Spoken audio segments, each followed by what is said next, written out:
وہ دہشت گرد بول رہے سیدھا. ہاں وہ ایسا ہے نا کہ آدمی کی جہالت اس کے الفاظ جو زبان سے نکلتے ظاہر ہو جاتی ہے. یہ نہ ان کے جو بزرگ تھے وہ کبھی آزادی کی لڑائی میں حصہ لیے. یہی مدرسے تھے جنہوں نے 1857 کی جنگ آزادی سے پہلے بھی اور اس وقت بھی جہاد کا فتویٰ دیا تھا.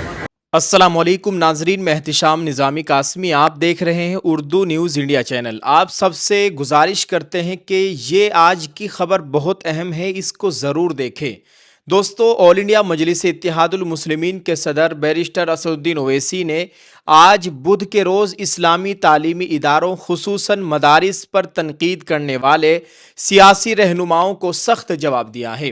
انہوں نے خاص طور پر اتر پردیش کے نائب وزیر اعلیٰ deputy C M Keshav Prasad Maurya کے بیانات کو نشانہ بناتے ہوئے کہا کہ مدارس کی تاریخی اور آئینی حیثیت کو نظر انداز نہیں کیا جا سکتا. وہ دہشت گرد بول رہے سیدھا. ہاں تو ایسا ہے نا کہ آدمی کی جہالت اس کے الفاظ جو زبان سے نکلتے ظاہر ہو جاتی ہے.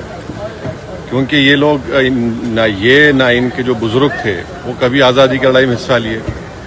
یہی مدرسے تھے جنہوں نے 1857 کی جنگ آزادی سے پہلے بھی اور اس وقت بھی جہاد کا فتویٰ دیا تھا.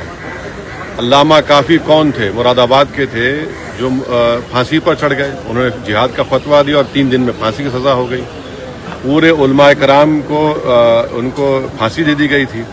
تو پرابلم کیشو پرساد موریہ کی سوچ میں ہے، کیونکہ ان کی جو آئیڈیالوجی سنگھ پریوار سے تعلق ہے. سنگھ پریوار کا تو کوئی لوگ مرا ہی نہیں نا جنگ آزادی کی لڑائی میں. علماء کرام اپنی جانوں کو دیے، اور اسی لیے ان کی جہالت اور ان کی نفرت اسلام اور مسلمانوں کے ذکر آتی ہے. تو ان کو چاہیے کہ ہسٹری پڑھیں. اگر ان کو پڑھنا نہیں آتا تو کسی سے پڑھوا لیں. ایکس یعنی سابق ٹویٹر پر ایک پوسٹ میں اویسی نے کہا، جن لوگوں کے پاس مضبوط سیاسی بنیاد نہیں ہوتی وہ مدارس کو نشانہ بناتے ہیں. انہوں نے کہا کیشو پرساد موریہ صرف مدارس پر حملہ کر سکتے ہیں کیونکہ ان کی کرسی دراصل ایک اسٹول ہے. موقع کی یہ تصویر آپ اپنے موبائل کی اسکرین پر دیکھیے. جن لوگوں کو انگریزوں سے محبت تھی وہ مدارس کو کیسے پسند کر سکتے ہیں؟ مدارس انگریزوں کے خلاف سازشوں اور آزادی کے جد و جہد کے مراکز تھے. مدارس نے بے شمار مجاہدین آزادی پیدا کیے، جبکہ ساورکر انگریزوں کو رحم کی درخواستیں لکھ رہے تھے. اویسی نے مدارس کی تاریخی اہمیت کا ذکر کرتے ہوئے کہا، ہندوستان کی کئی ممتاز شخصیات نے اپنی ابتدائی تعلیم مدارس یا مکتب میں حاصل کی تھی. انہوں نے کہا ہندوستان کے پہلے صدر ڈاکٹر راجندر پرساد نے ابتدائی تعلیم ایک مدرسے میں حاصل کی تھی. منشی پریم چند اور راجہ رام موہن رائے نے بھی مدارس میں تعلیم پائی. آئین کا آرٹیکل 30 ہر اقلیتی برادری کو اپنے تعلیمی ادارے قائم کرنے اور چلانے کا حق دیتا ہے.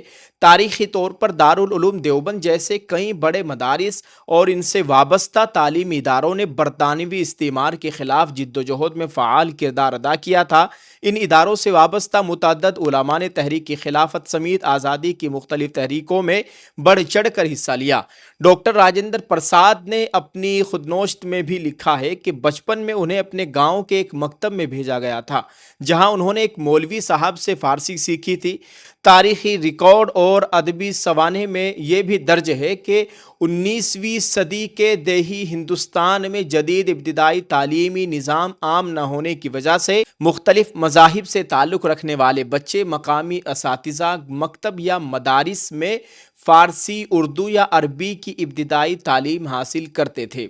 اویسی نے دہشت گردی کے مسئلے پر بھی رد عمل دیتے ہوئے کہا کہ آزاد ہندوستان کا پہلا دہشت گرد ناتھو رام گوڈسے تھا جو کسی مدرسے کا طالب علم نہیں تھا. انہوں نے مزید کہا کہ کسی آئینی عہدے پر فائز شخص کی جانب سے زہریلی زبان استعمال کرنا انتہائی شرمناک ہے. اویسی نے لکھا، جب کرسیوں کی کمی ہو تو اسٹول پر بیٹھے لوگوں کے پاس سیاسی اہمیت برقرار رکھنے کے لیے زہر اگلنے کے سوا کوئی راستہ نہیں رہتا.